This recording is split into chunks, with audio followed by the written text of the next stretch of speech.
Every single day, millions of people sit down to recite exactly 40 verses of poetry. The modern digital footprint of this practice is massive.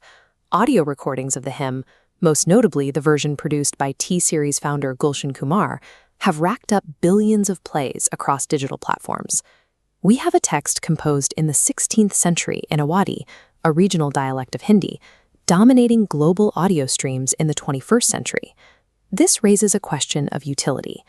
Why do people consistently turn to these specific verses when the world feels chaotic?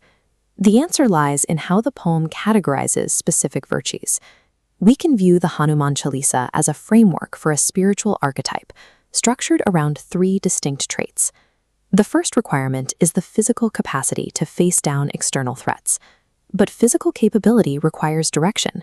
The second pillar is intellect, ensuring that strength is guided by strategy.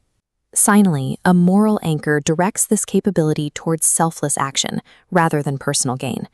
When these three elements are combined, they create a psychological shield. The poem illustrates how this balance functions through its narrative. Consider the first pillar. Early verses address Hanuman as Mahabir Vikram Bajrangi, a warrior possessing a body as strong as a thunderbolt. The text recounts world-bending physical feats. He assumes microscopic forms to slip past enemy lines and expands into massive proportions to burn the hostile city of Lanka to the ground. Establishing this power early serves a functional purpose. It suggests to the reciter that their protector is capable of overwhelming external obstacles. But the text suggests that raw strength is insufficient on its own. This is why the focus shifts to his mind. The verses describe him as Vidyawan Guni Ati Chatur, learned, virtuous, and exceptionally clever. Hanuman is framed as a communicator and a strategic thinker.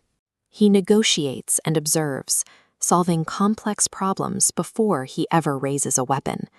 In many mythologies, figures of great strength are portrayed as easily outsmarted.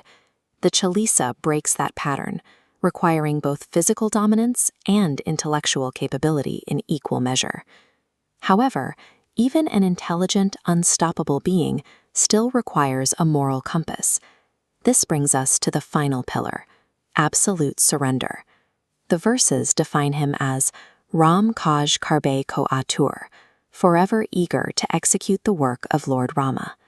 Hanuman refuses to leverage his strength or his intellect for personal glory or a throne. This illustrates a specific philosophical mechanic. Power only becomes useful when it is placed in service to a purpose greater than the individual.